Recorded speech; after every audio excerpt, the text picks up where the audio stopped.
உங்கள் சத்யாவில் full Moon sale காலை 9 மணியிலிருந்து இரவு 12 மணி வரை மே 1 ஒரு நாள் மட்டும்.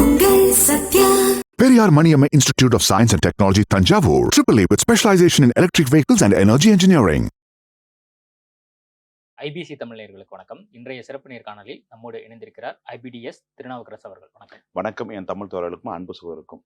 இன்னும் தேர்தல் அந்த வாக்கு எண்ணிக்கைக்கு ஒரு சில நாட்களே இருக்கக்கூடிய இந்த சூழல்ல தேர்தல் பிந்தைய கருத்து கணிப்புகள் நிறைய வந்திருக்கு. கிட்டத்தட்ட 8க்கும் மேற்பட்ட கணிப்புகள் வந்திருக்கிறத பார்க்குறோம். நம்ம ஒவ்வொன்றா டிஸ்கஸ் பண்ணலாம் அப்படின்னு நினைக்கிறேன். ஆரம்பத்தில் பீப்புள் பல்ஸ் என்டிடிவி இந்தியா அவங்க நடத்தக்கூடிய அந்த சர்வேல திமுக கூட்டணிக்கு 125லேருந்து 145 சீட்டு வரைக்கும் வர்றதுக்கான வாய்ப்புகள் இருக்குது அப்படின்னு சொல்லியிருக்காங்க. அதிமுக கூட்டணியை பொறுத்த வரைக்கும் 65லேருந்து 80, தாவேகாவுக்கு 18லேருந்து 24, பிற அப்படின்னு சொல்லி 2லேருந்து 6 கொடுத்துருக்காங்க. இந்த விஷயத்தை நீங்கள் எப்படி பார்க்குறீங்க? இல்லை, பிறன்றது அடங்காது. அதுக்காக 100 கணக்கு அந்த சீட் கணக்கு வைக்கிறதுக்காக கொடுத்துருக்காங்க. இதில் மேக்ஸிமம் நம்ம முந்தைய சொன்னதுக்கும் இப்போக்கும் ஓரளவுக்கு ஒத்து போகுது. கிட்டத்தட்ட ஒரு 1 2 3 4 5 நிறுவனங்கள் ஒத்து போகுது நம்ம சர்வேயோட. என்டிடிவி சொன்ன 125 145 நம்ம சர்வேயோட ஒத்து போகுது. அதுக்கு மேட்ரிக்ஸ் சொன்ன 122 132 ஒத்து போகுது. பப்ளிக் சொன்னது 125, அது பப்ளிக் சொன்னது 125 145 ஒத்து போகுது. சாணக்கியா ஸ்ட்ராட்டஜிஸ்ட் சொன்னது 140, அதுவும் ஒத்து போகுது. அதுக்கடுத்து பப்ளிக் இன்சைட் 120 150 இது ஒத்து போகுது. இதுல என்ன தெரியுதுன்னு சொன்னா, இது அலைன்ஸ் திமுக கூட்டணிக்கான சீட்டை தான் நான் பாக்குறேன். அவங்க வடநாட்டுக்காரு தப்பு இல்லை, ஓரளவுக்கு எடுத்திருக்காங்க. ஓரளவுக்கு கிட்டத்தட்ட இது ஒத்துருன்னு எடுத்துக்கலாம். அதாவது எக்ஸிட் போல பொறுத்தவரைனா 80% அக்யூரன்ஸ் கிடைக்கும், 20% கிடைக்காது. அதுலதான் பிரச்சனையை மாற்றுது.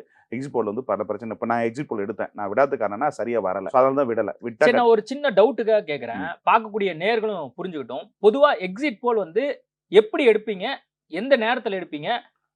தேர்தல் முடிச்சுட்டு, அதாவது அந்த வாக்கு பதிவு அன்னைக்கு போட்டுட்டு வெளியே வராங்க இல்லையா, அந்த அன்னைக்கு எடுப்பீங்களா? அதுக்கு பின்பாக ஒரு 2 நாள் கழிச்சு அப்படி எடுத்து தகவலை வெளியிடுவாங்களா? எப்படி வெளியிடுவாங்க? 2 நாள் கழிச்சு அது கரெக்டா வராது. அதாவது தேர்தலுக்கு முந்தைய சர்வே எடுத்த அனுபவம் வேணும். அதுக்கு பிந்தைய சர்வே வரும்போது இதுவும் டேலி பண்ணணும். கரெக்டா வருதா இல்லையா, அதுல ஏதாவது மாற்றங்கள் வருதான்னு பண்ணணும். அப்படி பார்க்குறப்ப நம்ம முந்தைய எடுத்தோம், பிந்தைய இப்போ எடுத்தோம், தேர்தலுக்கு பிந்தைய சர்வே எடுத்தோம், சரியா வரல. ஸோ நம்ம எடுத்ததுக்கும் இதுக்கும் டிஃப்ரெண்ட் கொஞ்சம் மாறுது. அதாவது நான் எக்ஸிட் போல் விடலை. போன பார்லிமெண்ட் விட்டேன், நீங்களே பார்த்துருப்பீங்க, கரெக்டாக விட்டேன். இந்திய லெவலில் விட்டேன், கரெக்டாக ஓரளவுக்கு ஜெயிச்சேன். மாவட்ட பாராளுமன்றத்தில் குறைஞ்சபட்சம் ஒரு ஒவ்வொரு பாராளுமன்றத்துக்கு 6 சட்டமன்றம் அடங்கும். இப்போ 230 தொகுதிகள் வச்சுக்கலாம். 230 தொகுதிக்கும் அது ஒரு மாவட்டத்தில் 10ன்னு வச்சுங்க. அந்த 10க்கும் ஆட்கள் அனுப்பப்படணும். ஸோ பழைய டேட்டாவும் இதுவும் ஒப்பிட்டு பார்க்கணும். அதில் என்ன செஞ்சு சொல்லணும்னு பார்க்கணும். அதில் நம்ம ஏற்கனவே அனுபவம், நம்முடைய அனுபவம் வேணும். அந்த அனுபவங்களை வச்சு பார்க்குற போது பல தேர்தலில் சந்திக்கப்பட்ட அனுபவங்கள் வேணும். வெற்றி தோல்வியை பார்த்துருக்கணும். அதில் நம்ம ஏன் தோத்தோம், ஏன் வெற்றி பெற்றோன்றதை அனலைஸ் பண்ணிக்கணும். அப்படி பார்க்குறோம், இதில் எப்படி வருன்ற ஒரு விஷயம் பார்க்கணும். அப்படி பார்க்குறபோது முந்தைய பிந்தைக்கு ஏன் சொன்னால் அதுக்கு என்ன வேறுபாடு இருக்குது அப்படி பார்க்குறப்போ, இதுக்கு முன்னாடி என்ன சொன்னாங்க, அதுக்கு முன்னாடி சொல்கிறப்போ மேக்ஸிமம் நான் சொன்னதுக்கு இதுக்கும் ஓரளவுக்கு ஒத்து போகுது. நான் இதுலேருந்து என்ன தெரியுதுன்னா, இந்த எக்ஸிட் போல ஒரு 80% நான் எடுத்துக்கலாம், 20% ரிசல்ட்ல மாறும். அப்படி வரப்போ மேக்ஸிமம் திமுக அலைன்ஸ் அப்படிதான் வச்சிருப்பாங்க நினைக்கிறேன். பர்சன்டேஜ் வைஸா எனக்கு தெரியல. ஸோ பர்சன்டேஜ் வைஸா எனக்கு புரிதல் வந்திருக்கும். அவங்க சீட் வைஸா வச்சிருக்காங்க. இதை பார்க்குற போது பார்த்தீங்கன்னா திமுக அடுத்த அலைன்ஸோட ஆட்சி பிடிக்கிறதுல பெரிய பிரதானமா இல்லாம ஒரு மைனாரிட்டி கவர்மெண்ட் எப்படி கலைஞர் ஒரு முறை ஆட்சி பண்ணாரோ அந்த மாதிரி வாய்ப்பு இருக்கிற மாதிரி இதை முன்னோட்டமா எடுத்துக்கலாம். நம்ம முந்தைய எடுத்த சர்வேவும் இதுவும் ஒப்பிடுது. நீங்க தேர்தலுக்கு முன்பாக ஒரு சர்வே ஒன்று வெளியிட்டிருந்தீங்க. அதுல திமுக காங்கிரஸ் கூட்டணி சேர்ந்து 90லேருந்து 138 வரைக்கும் வருவாங்க. அதிமுக பாஜக பாமக கூட்டணி 53லேருந்து 70 அப்படின்னு போட்டிருக்கீங்க. தாவேகாவை பொறுத்த வரைக்கும் யூகிக்கவே முடியவில்லை, அன்பிரடிக்டபிள் அப்படின்னு சொல்லி முடிச்சிருக்கீங்க. பட் இவங்கெல்லாம் ஒரு நம்பர் கொடுத்துருக்காங்கல்ல. இப்போ திமுக ஆட்சியை பிடிக்க போது கூட்டணியாக கண்டிப்பா மினிமமா 125லேருந்து அவங்க நம்பர்ஸ் கொடுத்துருக்காங்க அப்படின்னு நம்ம பார்க்குறோம். அதிமுக கிட்டத்தட்ட 65லேருந்து 80 வரைக்கும் 110 வரைக்கும் போகும் அப்படின்னு சொல்லியிருக்காங்க. நீங்க யூகிக்க முடியவில்லைன்னு சொல்லியிருக்கேன். பட் தாவேகா ஃபேக்டரை மினிமமா எல்லாருமே அக்கௌண்ட்டை ஓப்பன் பண்ண மாதிரி காமிச்சிருக்காங்க. அக்கௌண்ட் ஓப்பன் ஆகுது, அதை நான் ஃபிக்ஸ் பண்ண விரும்பல. நான் இன்னைக்கும் நான் தெளிவா சொல்றேன். தாவேகா 1 2 5 1 டிஜிட் 2 டிஜிட்டல்னு சொல்லி நான் அதுக்குள்ள நான் ஃபிக்ஸ் பண்ண விரும்பல. அது மாதிரி சூழ்நிலை இல்லை. ஏன்னா வெற்றி வாய்ப்பை பெறுகின்றது நானே அந்த முடிவுகளை எதிர்பார்த்தா இருக்கேன். உள்ளபடி மனசுல நான் ஹார்ட் சர்வே என்பது மை ஹார்ட். அதில் விருப்பப்பட்டு நான் சொல்றேன்னா, நானே 4ஆம் தேதி தான் எதிர்பார்க்குறேன். விஜய் வந்து ஒரு ஒரு 10 சீட்டுக்குள்ள அடங்குவாரு, இல்லை 20 சீட் அடங்கு அதுக்கான தேர்தல் இது அல்ல. விஜய் அவர்களுக்கு வாக்கு போட்டிருக்காங்க. தமிழ்நாடு முழுக்க பரவலாக கிறிஸ்தவர்கள், இஸ்லாமியர்கள், அனைத்து சமூகத்தை சேர்ந்தவர்களும் வாக்களிக்கப்பட்டிருக்காங்க. திமுக தாவேக்கான்றது வந்து நான் ஏற்கனவே 2 சர்வேக்கு முன்னாடி சொன்னா உங்களுக்கே தெரியும். எல்லா பதிவும் உங்ககிட்ட இருக்கு. இது மட்டும் இல்ல. அந்த மாதிரி தான் களத்துல உருவாயிருக்குன்னு நான் பார்க்கப்படுறேன். இப்ப அதிமுக இதுல இருந்து ரேஸ்ல வந்து பின்னாடி 3ஆவது இடத்துல தான் ஓடிட்டு இருக்க ஒழிய, திமுக தாவேக்கான்ற மாதிரி ஒரு தேர்தல் வந்து இந்த எக்ஸிட் போல் மூலியமாவும் முந்தைய இடத்தையும் ஒப்பிட்டு பார்க்கிற போது மக்கள் வந்து பொதுவா வந்து தாவேக்காவுக்கு அதிகமா அரசுக்கு எதிர்ப்பான வாக்கள். இப்போ திமுகவுடைய எதிர்ப்பு இருக்குன்னா அது அதிமுக போனா அது பிளஸ் ஆட்சி பிடிக்க வாய்ப்பு. ஆனா இங்க என்ன சிக்கல் இருக்குன்னா திமுக எதிர்ப்போட்டு தாவேக்கு போகுது. அதே மாதிரி அதிமுக பாஜக கூட்டணி பிடிக்காத இருக்காங்க பாருங்க, அவங்க புள்ள தாவேக்கு ஓட்டு போடுறாங்க. சோ இது எல்லாமே வந்து பாத்தீங்கன்னா அறுவடை ஆயிடுது. சோ விஜய்க்கு வந்து ஓட்டு அறுவடை ஆயிடுது. சோ பர்சன்டேஜ் எனக்கு தெரிஞ்சு சரியாக இருக்கும்னா 1 கோடியே 20 லட்சம் ஓட்டுகள் பார்த்தீங்கன்னா 25% ஓட்டு. 1 கோடி ஓட்டு இருக்கு. இதுக்கு மேல எவ்வளவு ஏறுது இறங்குது. சோ இதுதான் நான் மறுபடியும் சொல்றேன். உங்களுடைய அப்சர்வேஷன் படி நீங்க சொல்லுங்க. இப்போ 25% நிச்சயமா இருக்கு அப்படின்னு சொல்றீங்க. இப்போ தொகுதி வாரியா தொகுதி வாரியா இருக்கட்டும் அல்லது ஒட்டுமொத்தமாக இருக்கட்டும், குறைஞ்சபட்சம் ஒரு தொகுதியில இத்தனை பர்சன்டேஜ் இருந்தா இவருக்கான வெற்றி வாய்ப்பு அப்படின்னு சொல்லி ஒரு ஆவரேஜா ஒரு கணக்கு 37 தொகுதிகள் இருக்கு. அந்த 37 வரும் வராதுதான் என்னுடைய பார்வையை நான் பாக்குறேன். 73 தொகுதி இழுபறி போட்டிருக்கேன். 73 தொகுதியும் வந்து பாத்தீங்கன்னா அது கூட பாத்தீங்கன்னா திமுக நேரடி போட்டியில சில தொகுதிகள் தான். இந்த மும்முனை போட்டியை வந்து பார்த்தீங்கன்னா இந்த காங்கிரஸ் பாஜக கூட்டணி. உதாரணத்துக்கு அறந்தாங்கி சொன்னேன். அறந்தாங்கின்னா முகமது பர்வேஸ் சொல்லி நபர், அவர் வந்து தாவேக்கா, பாஜக, காங்கிரஸ், இந்த இடத்துல 3 முனை போட்டி. இதுல தாவேக்காக்கு வாய்ப்பு இருக்கு. இதே மாதிரி கடற்குடியில இருந்து பிரபுக்கு வாய்ப்பு இருக்கு. சோ இப்ப அதே மாதிரி பெரம்பலூர் தொகுதியை பத்தி விஜய்க்கு வாய்ப்பு இருக்கு. இத மாதிரி வந்து நிறைய தொகுதிகள் வந்து பாத்தீங்கன்னா இந்த கூட்டணி உள்ள தொகுதிகள்ல நிறைய எட்ஜ் தாவேக்கா பெறுவதற்கு வாய்ப்பு இருக்கிறது. இப்ப காங்கிரஸுக்கு பாஜக கொடுக்கப்பட்ட சீட்டுகள் வந்து தாவேக்காவுக்கு ஒரு பிளஸ் இருக்கு. அது மாதிரி நிறைய தொகுதிகள் வந்து அந்த 73 தொகுதிகள் அடங்குது. அதுல எவ்வளவு வருது, அதிமுக எவ்வளவு டிரான்ஸ் ஆகுது, திமுக எவ்வளவு டிரான்ஸ் ஆகுது, அதை டிரான்ஸ் ஆகுதுல நம்ம பார்க்க வேண்டியதுன்னா தாவேக்காவால சில தொகுதிகள்ல அதிமுக பிளஸ் அமையும், தாவேக்கால சில தொகுதியில திமுக பிளஸ் அமையும். இந்த மாதிரி இதுல 73 தொகுதிகள் அடையாளப்படுத்தப்பட்டிருக்கேன். அந்த 73 தொகுதிக்குள்ளதான் எவ்வளவு டிரான்ஸ்பர் வந்து தாவேக்கா பெறன்ற கோலியே. ஆனா 130 சீட்டு பிடிச்சி ஆட்சி பிடிக்க நிலைமை தாவேக்கா இல்லைன்னு உறுதியேற்றலாம். நேஷனல் மீடியா வந்து இந்த சர்வே வந்து வெளியிட்டு இருக்காங்க. பெருவாரியா வந்து திமுக கூட்டணி தான் வந்து ஆட்சி பெறுவதற்கான வாய்ப்பு இருப்பதா போட்டிருக்காங்க. சிஎன்என்னும் அதே மாதிரி டைம்ஸ் நவும் அவங்க எடுத்திருக்கக்கூடிய அந்த சர்வேல மட்டும்தான் அதிமுகவுக்கு ஸ்கோப் இருப்பதா வந்து போட்டிருக்காங்க. இதை நீங்க எப்படி பாக்குறீங்க? இல்ல அது எடுத்துக்கோனா இதுல இன்னொரு விஷயம், நான் சர்வே இருக்கும்போது எப்பவுமே தேர்தலுக்கு முந்தைய இதுல வந்து அரசியல் கட்சிகளுக்கு வந்து சில பிளஸ் அமைஞ்சா மக்கள் ஓட்டு போடுறதுக்காக பயன்படுத்த. குறிப்பா இந்த தேர்தலில் கிட்டத்தட்ட திமுக அதிமுக 18 சர்வேக்களை செட் பண்ணாங்க. ஸோ நான் இந்த நொடி வரை பணம் வாங்கல. நான் ஆத்மா நேசிக்கக்கூடிய தொழில், நான் ஓப்பனா சொல்றேன். ஆனா இந்த 18 சர்வேக்களும் 2 பேர் செட் பண்ணி செய்யப்பட்டாங்க. அது முந்தைய ஓட்டு வாங்குறதுக்காக மக்கள் கிட்ட சிம்பிள் செய்யற விஷயம். அது கூட கடந்து போகும். ஆனா பிந்தைய இதுலயும் பாத்தீங்கன்னா 3 சர்வே வந்து செட் செய்யப்பட்டிருக்காங்க. அது கட்சி பேரை சொல்ல வேண்டாம், விட்டுருவோம். ஆனா மீதி இருக்கிற ஒரு 5 நிறுவனங்கள் வந்து ஒப்பிட்டு பார்த்தா சரியா இருக்குன்னு நான் உணர்றேன். ஒருவேளை நீங்க எடுத்திருக்கக்கூடிய அந்த ட்ரெண்ட்ல இருக்கிறனால நீங்க வந்து அவங்களோட ஒத்து போறீங்களா? இல்ல பிரதர், அப்படி சொல்லாது. எனக்கு தெரியும் பிரதர். அதாவது களத்தை பத்தி நல்லா தெரியும், சர்வே பத்தி விஷயங்கள் எனக்கு தெரியும். இதுல நான் 60 வருஷம் எக்ஸ்பீரியன்ஸ். அப்படி பாக்குற போது இது என்ன எதுன்னு எனக்கு தெரியும். இதுல எது உள்குத்து இருக்கு, எது வெளிக்குத்து இருக்குன்னு எனக்கு தெரியும்.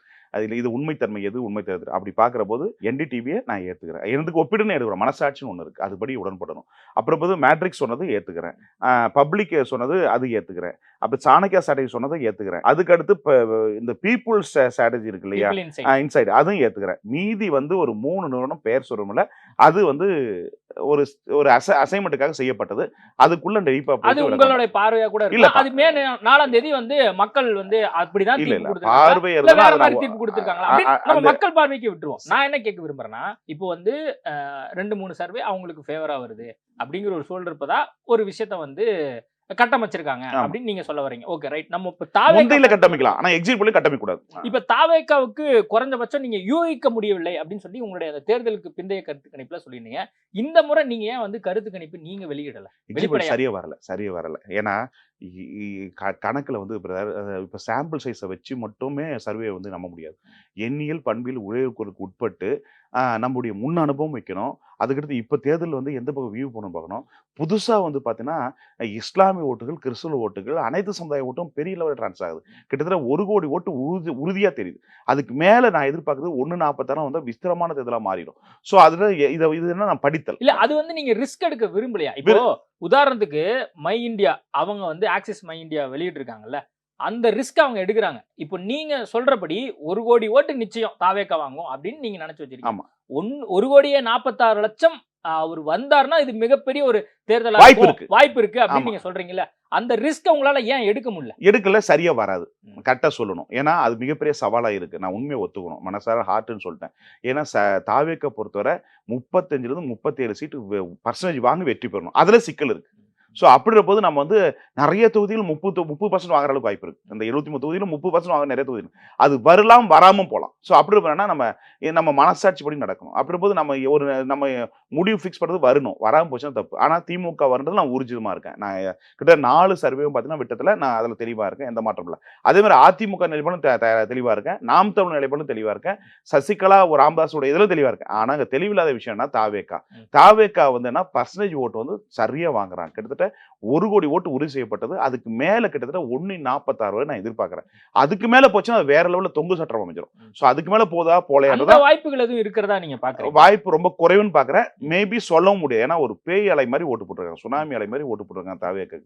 இதுவரை நான் அப்படி ஒரு தேர்தல் நான் சந்திக்கல. 26 வருஷத்துல இந்த மாதிரி வந்து முந்தைய தேர்தல் கருத்து கலாய்வுக்கும் பிந்தைய கலாய்வுக்கும் ஒப்பிட்டு பாக்குற போது என்டையர் மாறுது. சோ செக்ஷனே மாறுது, மேட்ச் ஆக மாட்டேங்குது, மேட்ச் ஆகல. சோ மேட்ச் ஆகாதப்போ நான் கணக்கு எப்படி வைக்க முடியும்? அப்புறம் நாளைக்கு ஏதாவது கொஞ்சம் மிஸ் ஆச்சுங்களேன், இவன் என்ன வந்து கலாய்ப்பாங்க. இவன் ரொம்ப விழிப்புணர்வா இருக்கும். சில நேரத்துல உணர்ச்சிப்பட்டோ ஏதோ ஒரு யோசனையோ தவறா போய் கணிச்சிட்டோம்னா தப்பா போய் முடியாது. அதை வச்சு எடிட் நாளைக்கு பின்னாடி வந்து விமர்சனம் பண்றாங்க. அதெல்லாம் அந்த இதுல நான் மாட்டிக்கூடாதுல தெளிவா இருக்கேன். ஏன்னா மேக்ஸிமம் இந்த சர்வே தான் என்னுடைய கடைசி சர்வே இருக்கும்னு நினைக்கிறேன். 26 வருஷமா நீங்க சர்வே பண்றீங்க. அதே மாதிரி இந்த நிறுவனங்கள்லாம் கூட பல்வேறு சர்வேக்கள் பண்ணியிருக்காங்க. ஆவரேஜா வந்து அவங்க சொல்லக்கூடிய நம்பர்ஸ் நம்ம ஒரு சில இதெல்லாம் செக் பண்ணி பார்க்கும்போது அவங்க வந்து மினிமமா 40,000 வரைக்குமே வந்து சாம்பிள்ஸ் எடுத்திருக்காங்க. அதிகபட்சம் அது வந்து ஒரு 60,000 70,000 வரைக்கும் போறதா நான் வந்து பார்த்தேன். இப்போ இந்த முறை நீங்க வித்தியாசமான தேர்தல் நம்ம தொடர்ந்து சொல்லிட்டே இருக்கோம். இந்த முறை அந்த கணிப்புகளை எடுத்திருக்காங்க இல்லையா, எவ்வளவு எடுத்திருந்தா கரெக்டா இருந்திருக்கும் நீங்க நினைக்கிறீங்க? இதுல சாம்பிள்ஸ் ஒப்பிடும்டா இந்த தேர்தலை பொறுத்தவரை. சாம்பிள்ஸ் நான் கிட்டத்தட்ட 4 சர்வே கிட்டத்தட்ட 2 லட்சம். நீங்க பொதுவா எவ்வளவு சர்வே எடுப்பீங்க? பொதுவா கம்பெனிங்க அந்த கம்பெனி சர்வே எவ்வளவு எடுப்பாங்க? மினிமம் வந்து ஒரு 10,000 5 பேர் தான் ஒரு லைன் கிடைச்சிரும், ஒரு வேவ் கிடைச்சிரும். அப்படி வருன்ற நம்ம முன்னனுப்பத்தை வச்சு கணிச்சிடலாம். ஆனா இந்த தேர்தல் அப்படியேப்பட்ட தேர்தல் இல்ல. சோ இது வந்து புதுமையா ஆக்சிஸ் அவங்க மை இந்தியா வந்து நாங்க 44,000 எடுத்திருக்கோம் அப்படிங்கிற மாதிரி அவங்க சொல்லியிருக்காங்க. இப்போ இந்த 44,000 போதுமானதா இல்ல இன்னும் வந்து ஒரு 70,000 நார்மல் தேர்தலா இருந்தா போதுமானது? இப்ப திமுக அதிமுக போதுமானது, இதுக்கு போதுமானது அல்ல. இந்த தேர்தல் சாம்பிள் சைஸை வச்சு மட்டுமே முடிவு செய்ய முடியாது. ஏன்னா இது கிட்டத்தட்ட 236 தேர்தலையும் வந்து ஓட்டு போடுற போது மாத்தி ஓட்டு போட்டிருக்காங்க. ஸோ இன்னைக்கு முன்னாடி நேத்து வந்து பாத்தீங்கன்னா எஸ்டர்டே வேற எண்ணத்துல இருக்காங்க. ஸோ இன்னைக்கு மாத்தி ஓட்டு போடுறாங்க. ஸோ அப்படியே சேஞ்சஸ் மாறி இருக்காங்க. பூத்துக்கு போறப்போ மாத்தி ஓட்டு போட்டிருக்காங்க. ஸோ நிறைய அவங்க நினைச்ச கட்சிக்கு போடல. உதாரணத்துக்கு ரெட் ஹில்ஸ்ல ஒரு பாஜக சேர்ந்த நபர் சர்வே எடுக்கும் போது சொல்றாங்க, சார் நான் பூத்துக்கு போய் பாஜக போறதான் போனேன், அந்த நொடியில நான் வந்து விசிலுக்கு போட்டுட்டேன். அதே மாதிரி அண்ணா நகர்ல ஒரு 80 வயசு பாட்டியம்மா, அந்த அம்மா கிட்ட கேட்கிற போது என்ன சொல்றாங்க, என் மகன் மோடி முகத்தை பார்த்து ஓட்டு போட சொன்னாங்க, ஆனா நான் வந்து விசில் போட்டேன். அந்த சன்னு சொல்றாரு, எங்க அம்மாவை போட சொல்லி சொன்னாங்க, ஆனா எங்க அம்மா போட்டு எங்க தங்கச்சி மூலமா கொடுத்து சொல்லிட்டாங்க, அது விசில் போட்டாங்க. இது வயது ஜென்சி ஓட்டு மட்டும் தான் பார்த்தா அதுவும் இல்லை, வயது எல்லா வயதுக்கு உட்பட்ட ஓட்டும் டிரான்ஸ்ஃபர் ஆயிருக்குது. இப்போ திமுக தாவேக்கன்ற மாதிரி மாறி இருக்கு. ஸோ மாறி இருக்கும் போது அதிமுக மிகப்பெரிய பின்னடைவு அடையும். அப்படி பார்க்கிற போது தாவேக்கா மிகப்பெரிய பர்சன்டேஜ் வாங்க போறாங்க. அதுல கணிப்பதுல சவால தான் இருக்கு, உள்ளபடியே மனசார ஒத்துக்கணும். ஏன்னா 31%, 25-30% கன்ஃபார்மா தெரியுது. அதை தாண்டி வந்து வெற்றி வாய்ப்பு 35-37 வரணும். அதுலதான் வந்து பிக்ஸ் பண்றதுல சவாலா. இன்னொரு இப்ப வந்து உதாரண காரைக்குடி பிரபுக்கு வந்து 25-30% கன்ஃபார்ம் இருக்கு, வாய்ப்பு இருக்கு. அதே மாதிரி அறந்தாங்கியும் வாய்ப்பு இருக்கு, விஜய்க்கும் வாய்ப்பு இருக்கு. இந்த மாதிரி நிறைய தொகுதிகள் வந்து பாத்தீங்கன்னா அந்த வாய்ப்பு நோக்கி இருக்கு. ஒரு 37 தொகுதி ஓரளவுக்கு வாய்ப்பு இருக்கு. அது வரலாம், வராம போலாம். சோ அப்படி அவங்க எந்த இடத்துல அடக்குவீங்க? சோ மீதி அதிமுகவை ஃபைனல் பண்ணலாம், திமுக ஃபைனல். இப்ப அதிமுக 53-70 சொன்னேன், ஒரு 10 சீட் இந்த 73 70 10 சீட் வரும், வராம போகும், அது பிரச்சனை இல்லை. அதே மாதிரி ஒரு நான் 137 சொன்ன திமுக, அதுல ஒரு 10 சீட் ஏறும் இறங்கும், அது பிரச்சனை இல்லை, டேலி ஆகும். ஆனா இது வந்து என்னன்னா கிட்டத்தட்ட உச்சபட்சம் நான் பாக்குறப்போ தாவேக்கோட்டை கண்ட்ரோல் பண்ணியிருந்தாங்கன்னா அதிமுக விட்டு நிறைய டிரான்ஸ்ஃபர் ஆயிருக்கு, சரியா வந்துச்சுன்னா கிட்டத்தட்ட 156 வரையும் திமுக ஹையா போற வாய்ப்பு இருக்கு. அப்படி இல்லைன்னு சொன்னா அதிமுக 83-80 தொகுதியிலையும் போக வாய்ப்பு இருக்கு.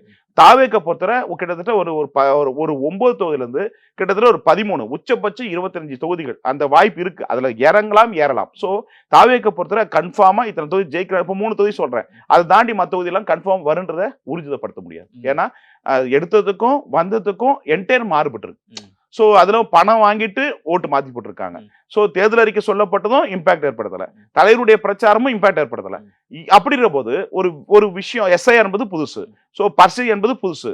நம்ம அப்படின்னா இதை நம்ம படித்துல தான் எடுத்துக்கணும். நம்மளை போன்ற ஆய்வாளர் வந்து நான் வந்து அறிவுசாலி என்பதை விட நானும் இதை பார்வையாளர் பார்க்கணும் தான் எடுத்துக்கணும். அதோட இத்தனை தொழில் வருன்றதுல இந்த தேர்தலை வந்து எந்த சர்வேயும் ஒப்பிடுறது கரெக்டாக வராது.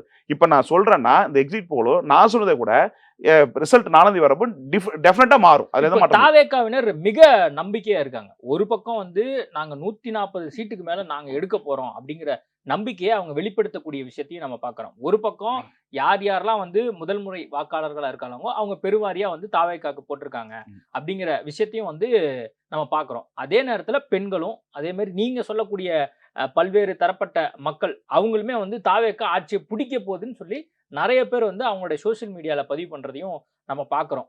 இதை நீங்க எப்படி பாக்குறீங்க? தாவேகா 140 வரைக்கும் வந்து தொகுதியில வெற்றி பெறக்கு வாய்ப்பு இருக்கா, அல்லது அட்லீஸ்ட் அந்த மேஜிக் நம்பர் 118 அப்படிங்கிற நம்பரை அவங்க டச் பண்றதுக்கு வாய்ப்பு இருக்கா? நான் 2 வகையா பார்க்குறேன் பிரதர். அது வாக்காளர்கள் 230 வாக்களிக்கப்பட்டிருக்காங்க. அதனால எங்க அடி சேர்ந்த வருன்றது யதார்த்த உணர்வு, இல்லைன்னு சொல்லல. தாவேக்காவுக்கு புதுசாக அந்த கட்சியை சார்ந்த ஒரு கோர் ஓட்டுல இருக்கவங்க கூட மாத்தி ஓட்டு போட்டிருக்காங்க. அதை ஏத்துக்கணும், இல்லைன்னு சொல்ல. ஆனால் சீட்டா பிடிக்குமான்றதுல சவாலான விஷயம் தான். 143 சீட்டு பிடிச்சி ஆட்சி உட்காரன்றது இது சினிமா இல்ல, அரசியல். இது கல அரசியல். யதார்த்தத்தை புரிஞ்சுக்கணும். அப்புறம் அது அது அந்த அளவுக்கு வருவதற்கு பர்சன்டேஜ் வாய்ப்பு இருக்கு. 31% கன்ஃபார்ம் ஆயிரும். 25 31 நிறைய வாய்ப்பு இருக்கு. ஆனா அதை தாண்டி அந்த வெற்றி இலக்க பெறாங்கிறது அது நானே வந்து உள்ளபடி ஆய்வாளராகவே 4ஆம் தேதி எதிர்பார்க்கிறேன். அத்தனை இடங்களை பிடிப்பதற்கு 35 37 அதுல தான் அவங்களுக்கு சிக்கல் இருக்கு. அந்த மாதிரி ஒரு சட்டமன்ற தொகுதிக்குள்ள ஒரு 70,000 ஓட்டு வாங்கி வெற்றி பெறக்கூடிய நிலைமையில குறைஞ்சபட்சம் 60,000 ஓட்டு வாங்கி நிலைமையில இல்ல. நீங்க சொல்றீங்க இல்லையா, அதிமுகவுக்கு நிறைய இடங்கள்ல பின்னடைவை வந்து விஜயால ஏற்படுத்தப்பட்டிருக்கு, 3வது இடத்துல நிறைய இடங்கள்ல போறான்னு சொல்லி. என்னோட கேள்வி என்னன்னா, அதிமுகவுக்கே இந்த நிலைமை அப்படின்னு இருக்கும்போது அதிமுக கூட்டணி கட்சிகள் அதே மாதிரி திமுகவில் இருக்கக்கூடிய மற்ற கூட்டணி கட்சிகள் அந்த கட்சியினுடைய நிலைமை என்னவா இருக்கிறதுக்கான வாய்ப்புகள் இருக்கு? கண்டிப்பா பாதிப்பு இருக்குங்க. அதுல எந்த மாற்றம் இல்ல. காங்கிரஸ் பாதிப்பு இருக்கு, விசிக பாதிப்பு இருக்கு. அதுதான் சொல்றேன், இந்த 73 தொகுதி இந்த 2 கூட்டணிக்குள்ள அடங்கும். இப்ப அதிமுக திமுக தவிர்த்து அதுல சில தொகுதிகள் தான் இந்த காங்கிரஸ் பாஜக மற்ற சிறு கட்சிகளுடைய கூட்டணி வந்து மிகப்பெரிய சரிவு தாவேக்கால வருது. ஸோ அதுதான் அந்த சீட்டு எப்படியாலும் மாறும். அதுல லக்குல மாட்டினா 30 சீட்டு கூட வரலாம். ஸோ அந்த லக்கு தான், அதாவது அதிர்ஷ்டசாலியா அந்த 4ஆம் தேதி இருக்காரா இல்லையான்றது அதுக்குள்ள தெரிய வரும். இப்போ மற்ற அந்த சர்வே நிறுவனங்கள் பிறன் போட்டு மினிமமா வந்து ஒரு தொகுதியிலேருந்து 6, அதே மாதிரி 0 to 4, 2 to 6 அப்படின்லாம் வந்து பல்வேறு நிறுவனங்கள் கொடுத்துருக்காங்க. அந்த பிறல வந்து அவங்க எதை மீன் பண்றாங்க? நாம் தமிழர் கட்சியை தான் மீன் பண்றாங்களா? இல்ல அது பிறன் போடுவாங்க சர்வேல. அது எப்ப ரெகுலரா போறது. ஆனா இந்த தேர்தலுக்கு அது எப்படி புரிஞ்சுக்கிறது? ஒருவேளை இழுபறியை தான் அப்படி போடுறாங்களா? இழுபறின்னு போட்டா இழுபறின்னு போடணும். அது பிறையில அடங்காது. என்னன்னா எப்பவுமே ரெகுலரா நடக்கிற தேர்தல் மாதிரி அவங்க ஒப்பிட்டு போட்டிருக்காங்க. ஸோ அந்த பார்வை எடுத்துட்டு போலாம். வேற 2 வகையா பாக்குறப்ப இழுபறின்றது வந்து நம்ம தமிழ்நாட்டுக்காரன் நமக்கு தெரியும். ஸோ அவங்க வடநாட்டுக்காரங்க அவங்க எடுக்கிற போது பிறையில போட்டு அடைக்கிடுவாங்க. இப்ப சுயாட்சியா இருப்பாங்க. இப்ப மற்ற வடநாட்டுலாம் பார்த்தீங்கன்னா சுயாட்சி ஜெயிச்சு வருவாங்க. இப்ப தமிழ்நாட்டுல சுயாட்சி ஜெயிச்சு வர வாய்ப்பு இல்லை. இந்த மாதிரி இப்போ சில இடங்கள்ல வந்து நம்ம மாற்று மாநிலம் இருக்கு இல்லையா, அப்படி ஒப்பிடுற போது இந்த பிறலை வந்து சுயாட்சிலாம் வருவாங்க கணக்குல தான் போடப்பட்டிருப்பாங்க. அதனால நம்ம இதை எடுத்துக்கொண்டோம். இப்போ ராமதாஸோ சசிகலா அம்மையாரோ வாய்ப்பு இல்லை. அதே மாதிரி கிருஷ்ணசாமிக்கு வாய்ப்பு இல்லை. அதே மாதிரி வேல்முருகன் தனியாக நிற்க அதுக்கு வாய்ப்பு இல்லை. ஸோ அதனால இது பிறலை தான் அடங்கும். அது பிறகு அவங்களுக்கு ஒரு சீட்டு கூட வெற்றி பெற வாய்ப்பு இல்லை. அதனால என்ன அந்த கணக்குல வந்து அவங்க பிறலை வச்சிருப்பான்னு பார்த்துக்கலாம். நாம் தமிழர் அடங்காது. நாம் தமிழர் 4 முனை போட்டு அது ஒரு இதாக வருது. ஸோ அதனால இப்போ நாம் தமிழர் கட்சி எந்த நிலையில வந்து இந்த தேர்தல் அந்த கருத்து கணிப்பு மூலியமா உங்களுக்கு என்ன மெசேஜ் கொடுக்கறதா பாக்குறீங்க? நாம் தமிழர் இந்த தேர்தலை அவங்க அணுகியதை தவறு விட்டான்னு எடுத்துக்கிறேன். ஸோ எலெக்ஷன் முடிவுக்கு பிறகு இன்னும் 4 நாள் இருக்க போது, இன்னும் பெருசாக நீங்கள் 30 வச்சு 4 நாளில் விஷயம் தெரிஞ்சு போடும். அதுக்கு அடுத்து அவர் சுய பரீட்சை செய்யணும். அவருடைய அரசியல் ஸ்டைலை மாற்றிக்கணும், அணுகுமுறைகளை மாற்றிக்கணும், பேச்சுக்கலையில் மாற்றிக்கணும், நோக்கங்களில் மாற்றிக்கணும். இது நிறைய விஷயங்கள் சஜஸ்ட் பண்ணி சுய பரிச்சுனா அதுக்கு எதிர்காலம் வாய்ப்பு உண்டு. இல்லைன்னா ரொம்ப கஷ்டம் போடும். இப்ப சீமான் கூட காரைக்குடியில ஜெயிக்கிறதுக்கு வாய்ப்பு இல்லையா? ரொம்ப கம்மி கூட மினிமம் ஒரு நம்பர்லாம் வந்து ஜெயிக்கிற மாதிரி அந்த பிற இதுல கொடுத்துருக்காங்க. அந்த நம்பர் அதுல எடுத்துக்காதீங்க. பிற வந்து அதை எடுத்துக்காதீங்க. சீமான எடுத்துக்காதீங்க. இப்ப சீமான் அந்த காரைக்குடி தொகுதியில ஜெயிக்கிறதுக்கான வாய்ப்புகள் இருக்கு. இப்போ மற்ற தொகுதிகள்லாம் வந்து பாத்தீங்கன்னா இருமுனை போட்டியா இருக்கு, மும்முனை போட்டியா இருக்கு. அதுதான் பார்த்துருக்கோம். ஆனா காரைக்குடி தொகுதியில 4 முனை போட்டி. காங்கிரஸ், அமமுக, அதே மாதிரி தாவேகா, அதே மாதிரி சீமான் அவர்கள். இந்த 4 பேர் வந்து அங்க போட்டியிடுறதுனால அங்க வந்து சீமான் வெற்றி பெறதுக்கு வாய்ப்பே இல்லையா? ரொம்ப கம்மி. பிரபுக்கு வந்து டாக்டர் பிரபுக்கு வந்து பார்த்தீங்கன்னா அந்த கட்சிக்கு மிகப்பெரிய ஒரு நல்ல கேண்டிடேட் கிடைச்சிருக்காங்க. தாவேக்காவுக்கு இருக்கிறதுலே பெஸ்ட் கேண்டிடேட் கிடைச்சிருக்காங்க. நிச்சயமா தமிழ்நாடு அரசியல ஒரு நாளைக்கு அவர் சாதிக்கக்கூடிய நபர். கிட்டத்தட்ட எனக்கு தெரிஞ்சு சரியாக இருக்கும்னா 27% ஓட்டுகளை பெற்று பிரபு அவர்கள் வெற்றி பெற்று சட்டமன்றத்துக்கு போவதற்கு வாய்ப்பு இருக்கு. அந்த ஒரு தொகுதி நான் ஊர்ஜிதமா சொல்லுவேன். அறந்தாங்கி தொகுதியை ஊர்ஜிதமா சொல்லுவேன். பெரம்பூர் தொகுதி 3 தொகுதியை நான் சொல்லுவேன். மீதி தொகுதிகள் வராமல் போகக்கூடிய நிலைமையில் இருக்கு. அப்படின்னா 37 தொகுதிகள் சாதகமா இருக்கு. அது பாதகமாகவும் அமைய வாய்ப்பு இருக்கு. முடிவின் கால் தான் நமக்கு என்னை போன்ற ஆட்களுக்கோ பார்வையாளருக்கும் புரிந்து கொள்வதுன்னா அந்த 37 தொகுதிகள் வந்து வராம போகலாம். அதே மாதிரி ஆட்சி புரிவதற்கான வாய்ப்பு வந்து தாவேக்கா மிக மிக குறைவு. இது வந்து எடுத்த உடனே வந்து ஒரு அலை ஏற்படப்படல. இல்ல நாம் தமிழர் வந்து இப்ப எவ்வளவு சதவீதம் வர்றதுக்கு வாய்ப்பு இருக்கு? 5% ஊர்ஜிதமா இருக்கு பிரதர். உச்சபட்சம் 5 வரும். அது 5% வரும். அது கீழே போற வாய்ப்பு இல்ல. மீதி வந்து வர்றது கஷ்டம். அதுக்காக நாம் தமிழ் வந்து கொள்கை சார்ந்து உட்பட்டவர்கள், தமிழ் தேசிய உட்பட்டவர்கள். அதனால அதுக்கு அந்த ஒரு கூட்டம் வந்து பயிற்சி பெற்ற புரிதலோட இருக்கிற கூட்டம் தான். அது சீமானுக்காக இருக்கிற கூட்டம். எப்படி விஜய்க்கா இருக்கோ அதோட சீமானுக்கு கூட்டம். அதுல ஒரு கிட்டத்தட்ட 3% ஓட்டு தாவேக்கா போதில்னு சொல்ல. ஆனால் இந்த அண்ணாமலை ஆதரவு ஓட்டுகள் டிரான்ஸ்ஃபர் ஆகுது. அதை ஈக்குவல் பண்ற போது நிச்சயமா 8% வரலாம். இல்லைன்னா 5% உறுதி கட்டாயம் ஊர்ஜிதமா வாங்குவார். அதுல மாற்றம் இல்லை. ஓகே, இப்ப தாவேக்கா வந்து யாருடைய வாக்குகளை அதிகமா பிரிச்சிருக்கு அப்படிங்கறத இந்த கருத்து மூலியமா உங்களுக்கு புரிய வரதா பாக்குறீங்க? திமுக கூட்டணி ஓட்டுகளை பிரிக்கிறாங்க. அது திமுக ஓட்டுகளை அவர் பிரிச்சிருக்காரா? அது வந்து எந்த மாதிரி பிரிச்சிருக்காரு நீங்க பாக்குறீங்க? அதாவது சமுதாய ரீதியா நான் கேக்குறேன். அப்படி வைக்க வேண்டாம் பிரதர். கிட்டத்தட்ட திமுக கூட்டணியிலே ஒரு 50% வருதுன்னு வச்சுக்கலாம். ஒரு 40% 12% கழிங்க எவ்வளவு வருது? 12% ஓட்டு மேக்ஸிமம் போகும். அதே மாதிரி அதிமுக கூட்டணி பொறுத்தவரை ஒரு 8.5% ஓட்டு, நாம் தமிழ் ஒரு 2.5% ஓட்டு, மொத்தம் 22% ஓட்டு போகுது. மீதி அவங்களுடைய நிர்வாகிகள் மற்ற உட்கட்டமைப்பெல்லாம் பார்க்குற போது அந்த 25-30 வாய்ப்பு அதிகமாக இருக்குன்னு எடுத்துக்கலாம். அதை தாண்டி வெற்றி வாய்ப்பு அந்த 5% ஓட்டு டிரான்ஸ்ஃபர் ஆயிருந்தா நிச்சயமா வெற்றி வாய்ப்பு இருக்கு. இல்லைன்னு சொன்னா வாய்ப்பு கம்மி. தமிழகத்துல அதிக சதவீதங்களை வாங்கின ஒரு கட்சி தாவேக்கான்றத முத்திரை பதிக்கின்ற மாற்றம் இல்லை. ஆனா சீட்டா பதிக்கின்றது முடிவின் வாயில தான் நானே எதிர்பார்க்கிறேன். சரி, இப்போ உங்களுக்கு தெரிஞ்ச சர்க்கிள நீங்க வந்து விசாரிச்சிருப்பீங்க உங்க நண்பர்கள் வட்டாரத்துல. என்னப்பா நீ சர்வே எல்லாம் எடுக்கிறிய எத்தனை வருஷம், என்ன தாவேக்கா ஜெயிச்சிருமா இல்ல திமுக தான் வரப்போதா அப்படின்லாம் இன்னும் கேட்டுதான் இருக்கு. நிறைய போன் கால் வருது. அதுல வர்றது எங்க அதெல்லாம் அதுல உறுதியா இருக்கு திமுக வரும். அதுல எந்த மாற்றம் 128 சீட்டு கன்ஃபார்மா வரும். அது கூட்டணி அலைன்ஸ். அது தாண்டின்றது ஒரு 156 உச்சபட்சம். அது வருமா வராது நானே எதிர்பார்க்கிறேன் 4ஆம் தேதி. அதுதான் உண்மை முடிவு. ஆனா பெண்கள், இளைஞர்கள், எல்லா வயதுக்கு உட்பட்டவர்கள் அனைவரும் ஓட்டு போட்டிருக்காங்க. இதை கணிப்பு என்பது கடினம். ஏன்னா ஒரு புதுமையான கட்சி, எஸ்ஆர் என்பது புதுமையானது. ஒரு புதுசா வராங்க, கொள்கையை பெருசா ரீச் ஆகல, பெரிய அளவில் கேண்டிடேட் முகமும் தெரியல, கேண்டிடேட்டுகள் பிரச்சாரமும் பெருசா போய் சேரல. ஒரு விஜய் விசில் என்ற ஒரு விஷயத்துக்காக மட்டும் ஓட்டு போட்டிருக்காங்க. அதே மாதிரி 2 ஆட்சியும் பிடிக்காம மாத்தி ஓட்டு போட்டிருக்காங்க. இப்போ அதிமுக திமுக 2 பேருடைய ஆட்சியும் மக்கள் இந்த 8 ஆண்டுல பார்த்துட்டாங்க. ஸோ மாற்றம் வேணும்னு ஓட்டு போட்டிருக்காங்க. ஸோ அந்த மாற்றத்தை மக்கள் விரும்புகிறார்கள் இந்த தேர்தலில் புரிஞ்சுக்கலாம். அதுக்காகவே வாக்களிக்கப்பட்ட ஆர்வம் தூண்டப்பட்டு புரிஞ்சுக்கலாம். இன்னொரு விஷயம் பார்த்தீங்கன்னா எல்லா கட்சியுடைய கோர் ஓட்டுகளும் சரியா ஆரம்பிச்சிச்சு. இதுக்கு முன்னாடி எல்லாம் வாக்காளர்கள் இவங்க பிடிக்கல அவங்க போட்டு போடும், அவங்க பிடிக்கல இவங்க போட்டுக்கிற நிலைமை இருந்துச்சு. இப்போ அப்படி இல்லை. மாத்தி ஓட்டு போடணும், நமக்கு ஒரு தேவையை பூர்த்தி அடையணும், நம்ம தேவை இதுவரையும் பூர்த்தி அடையல என்ற விஷயத்தை மாத்தி விட மனப்பக்கம் உருவாயிருக்கு.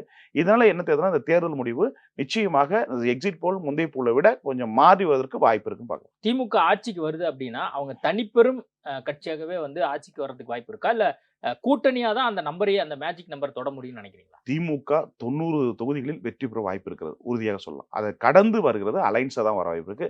இந்த தாவேக்காவோட ஏதாவது பிளஸ் அமைந்தால் நிச்சயமா இன்க்ரீஸ் ஆகும். ஒரு 115 120 வரலாம். இல்லைன்னா கட்டாயம் கூட்டணி அலைன்ஸோட தான் ஆட்சி அமைக்க வாய்ப்பு இருக்குன்னு எடுத்துக்கலாம். கிட்டத்தட்ட சரியாக இருக்கும் நினைக்கிறேன். 31% மேல தாண்டுச்சுன்னா 1,46,00,000 ஓட்டு போச்சுன்னா நிச்சயமா என்டையர் சர்வேக்கள் மாறி ரிசல்ட் மாறும். ஸோ தொங்கு சட்டமா அமையும். அந்த மாதிரி போனா அமையும். அந்த மாதிரி போக வாய்ப்புன்னு பார்க்குறேன். ஆனா அந்த மாதிரி போவதற்கு வாய்ப்பும் இருக்குன்னு எடுத்துக்கலாம். 2 வகையா பார்க்கலாம். ஏன்னா இதுவரை தமிழ்நாடு வரலாற்றில் 210 தொகுதி இப்படி சென்னையிலேருந்து கன்னியாகுமரி வரையும் ஓட் டிரான்ஸ்ஃபர் ஆயிருக்கு. தாவேக்கு நல்ல டிரான்ஸ்ஃபர் ஆயிருக்கு. எல்லா வயதுல டிரான்ஸ்ஃபர் அபூர்வமா இருக்கு. அதில் தான் சாம்பிள்ஸ் வச்சு முடிவு பண்ண வேண்டாம் நான் சொல்றேன். ஏன்னா நீங்க இந்த எடுத்தோம் கொண்டது இந்த தேர்தல் அது இல்லை. நம்ம எண்ணியல் பண்பில் உழைகளுக்கு அப்பாற்பட்டு சாம்பிள் சைஸ் அப்பாற்பட்டு நம்முடைய முன் அனுபவம் அதுக்கு அடுத்து வந்து பார்த்தீங்கன்னா தேர்தல் இதுக்கு முன்னாடி பல தேர்தலை சந்திக்கப்படுறோம். இப்போ எனக்கு என்ன ஒரு டவுட்னா, சர்வே எடுக்கிறவங்களையே இந்த சோசியல் மீடியா இம்பாக்ட்னால அந்த இளைஞர்களால கன்ஃபியூஷன் ஆயிட்டாங்களோ? ஆயிருக்காங்க. அதுல எந்த மாற்றம் இல்லை. ஆயிருக்காங்க. ஆனா நான் தெளிவா இருக்கேன். மற்றவங்க நிறைய பேர் ஆயிருக்காங்க. அது மாற்றம் இல்லை. சோசியல் மீடியா வச்சுட்டு ஓட்ட மாறி இருக்கு. கூட்டமும் ஓட்ட மாறி இருக்கு. கேட்டாலும் டிவிக்கேன்னு சொல்றதுனால எடுத்தவங்களே கன்ஃபியூஷன் ஆயிடுறாங்க. என்னடா வந்து இப்படி சொல்றாங்களே, நம்ம வந்து சர்வேல வேற போட்டிருக்காங்க ஒண்ணு சார். இல்ல பார்க்குறோம். போட்டிருக்காங்க சார். இதுல என்ன சர்வேல வைக்க முடியாது. இன்னும் சில மனதில சொல்ல வந்துச்சுன்னா, இது ஏன் வைக்க முடியாதுன்றப்போ, தாத்தாவுக்கு வந்து தாத்தா 8ஆம் நம்பருக்கு போய் ஓட்டு போடுங்க அப்படின்னு சொல்றாங்க. தாவேக்கு ஓட்டு போடுங்க. அப்படி கேண்டிடேட் பேர் சொல்லல ஓட்டு போடுங்க சொல்றாங்க. இப்படி ஒவ்வொரு இடத்துலயும் தாத்தாக்கள், அப்பா, அம்மா. அப்பா வந்து கட்சிக்கு ஓட்டு போடுறாங்க. எந்த கட்சி வேணுமோ அது போடுறாங்க. ஆனா அம்மா வந்து தாவேக்கு ஓட்டு போட்டுருக்கு. ஸோ இந்த மாதிரி நெறைய வந்து என்டையர் இது ஒரு புதுமையா இருக்கு. இந்த சென்டிமெண்ட்ஸ் ஓட்ஸ் வந்து புதுமையா இருக்கு. இப்போ ஒண்ணும் இல்ல. என்னுடைய பையன எடுத்துங்க. நான் ஒரு கட்சிக்கு ஓட்டு போட்டேன்னா, அவங்க அம்மாவ வந்து தாவேக்கு ஓட்டு போட சொல்லிருக்காங்க. எனக்கு என் குடும்பத்துல நடந்தது வேற எங்கேயும் போ வேண்டாம். என் பையன் இத்தனைக்கும் ஒரு 10 வயசு தான் இருப்பான். போட சொல்லியிருக்கான். இந்த மாதிரி எல்லா இடத்துலயும் ஒரு சென்டிமெண்ட்ஸ் ஓட்ஸும் மாறி இருக்கு. இது சர்வேல உட்காராது. சர்வே வந்து என்ன திமுக, அதிமுக இப்படி வந்துச்சுன்னா சொல்லலாம். இதெல்லாம் சர்வேல கணக்குல அப்ப வைக்க முடியாது. சர்வேல வந்திருக்கக்கூடிய நம்ம எந்த அளவுக்கு இந்த முறை நம்பலாம் அப்படின்னு நீங்க நினைக்கிறீங்க? நம்பர் கிட்டத்தட்ட ஒரு 80% நம்பலாம். 20% நம்பக்கூடாதுன்னு எடுத்துக்கலாம். ஏன்னா, இந்த புதுமையான தேர்தல். யாருமே எதிர்பார்க்குற அளவுக்கு ஓட்டு ட்ரான்ஸ் ஆயிருக்கு. நீங்க இப்படி சொல்றீங்கல்ல, 80% நம்பலாம், 20% இந்த எலக்ஷன் பொறுத்தவரை ஒப்பிட வேண்டாம். ஒப்பிட வேண்டாம் அப்படின்னு ஆமா. சொல்லி. அதுவே உல்டாவா அப்படி நடந்தா? வாய்ப்பில்ல.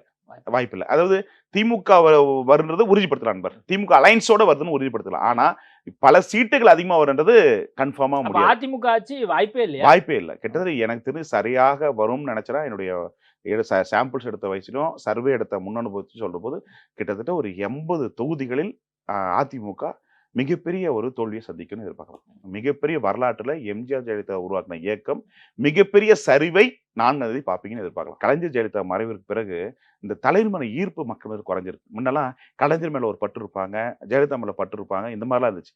ஆனா இப்போ இந்த தேர்தல் வந்து ஸ்டாலின் மேலேயோ, முதலமைச்சர் மேலேயோ, எடப்பாடி மேலேயோ ஒரு பற்று வந்து இல்ல. ஆட்சி இவங்க தான் வரும் அப்படின்ற ஒரு அலையை வந்து இவங்க உருவாக்கல. முன்னெல்லாம் வந்து பார்த்தீங்கன்னா, இந்த தேர்தல் அறிக்கை தான் கதாநாயகன்னு சொல்லிட்டு பிரச்சாரம் மேற்கொள்வாங்க. இப்போ அந்த தேர்தலுக்கு நம்பகத்தன்மை மக்கள் மத்தியில போயிடுச்சு. தேர்தல் அரசியலுக்காக வாக்காக தான் சொல்லப்படுறாங்கன்ற இதாச்சு. தலைவர் மீதான ஒரு நம்பகத்தன்மை இழந்த காரணம் இந்த ஓட்டு சதவீதம் போலிங் ஆனது. அதே மாதிரி மாத்தி ஓட்டு போற காரணம். பிடிக்கல ஓட்டு போற இடத்துல போய் மாத்தி ஓட்டு போறது. இதெல்லாம் நடந்த காரணம் இந்த தேர்தலை வந்து என்னன்னா, இந்த சர்வே வந்து பின்னாடி வர்றதுக்கான காரணம் என்னன்னா, இந்த மாதிரி மக்கள் மனசு வந்து அந்த போய் பட்டனம் திரும்ப மாத்தி ஓட்டு போட்டுருக்காங்க. ஸோ அப்படின்ற போது சர்வே வந்து 80% இந்த எலெக்ஷன் பொறுத்த எடுத்துக்கலாம் மொழி 20% முடிவின் வாயில தான் எடுத்துங்க. பிரதர் உங்ககிட்ட லாஸ்ட் பேட்டியில் நான் சொல்லியிருப்பேன். ஊட்டி, மொடக்குறிச்சி 2 தொகுதி வந்து தாவேகா இது பாஜக வாய்ப்புன்னு சொன்னேன். ஆனா அந்த எக்ஸிட் போல் இடத்துல இப்போ மாறி இருக்கு. படுகாஸ் மக்கள் நிறைய பேர் வந்து பாஜக ஓட்டு போடுறோன்னு பார்த்தா எப்பயுமே முஸ்லீம், மலையாளி, அந்த படுகா இந்த மாதிரி சில குறிப்பிட்ட சமுதாயத்தை சேர்ந்தவங்க அந்த இனத்தை தான் ஓட்டு போடுவாங்க. மேக்சிமம் வந்து மாற மாட்டாங்க. ஆனா இந்த முறை படுக சமுதாய ஓட்டுகள் கரண்டியன் லிங்காயத் குரூப் 2 குரூப்பா இருக்கு. அந்த கரண்டியன் குரூப் 2 பேருமே தாவேக்கு ஓட்டு போட்டிருக்காங்க. இப்படி அது சார் அங்க போகுது. அப்புறம் மொடக்குறிச்சி தொகுதி எடுத்தீங்கன்னா, அந்த இடத்துல வந்து அதிமுக தாவேக்கு ஓட்டு பெருத்தினால அதிமுக சாதகமா இருக்குது. ஆனா அந்த இடத்துல அதிமுக பணத்தை வாங்கிட்டு வாக்காளர் கொடுக்கல. அந்த இடத்துல முழுமையா வந்து பாத்தீங்கன்னா தாவேக்கா வந்து ஓட்ட பிரிச்ச போது அதிமுக உள்ளடிக்கு வேலை பிரிக்கிறதுல திமுக ஒரு வாய்ப்பு இருக்க மாதிரி எட்ஜி இருக்கு. ஸோ இந்த மாதிரி நிறைய இடத்துல தமிழகம் முழுக்க இந்த உள்ளடி பிரச்சனையும் இருக்கு. இது எல்லாம் கடந்து வரப்போ நிச்சயமா இந்த எலெக்ஷனை பொறுத்த சர்வே பொறுத்த 80% எடுத்துக்கலாம் மொழிய 20% எடுத்துக்கணும்னு பார்க்கணும். ஏன்னா பல விதத்துல குழப்பங்கள் இருக்கு. ஸோ தேர்தல் அறிக்கை ஒரு குழப்பம், பிரச்சாரங்கள் ஒரு குழப்பம், எல்லா வகையும் குழப்பம் இருக்கிற போது சர்வே மட்டும் 100% வரும்னு எதிர்பார்க்க வேண்டாம். நிச்சயமா இப்படி ஒவ்வொரு தொகுதியும் மாறுபட்டு இருக்கு. அதனால கண்டிப்பா வந்து பாத்தீங்கன்னா இந்த எலெக்ஷனை பொறுத்தவரை ஓட்டுகள் வந்து கண்ணவன் பிரியுது.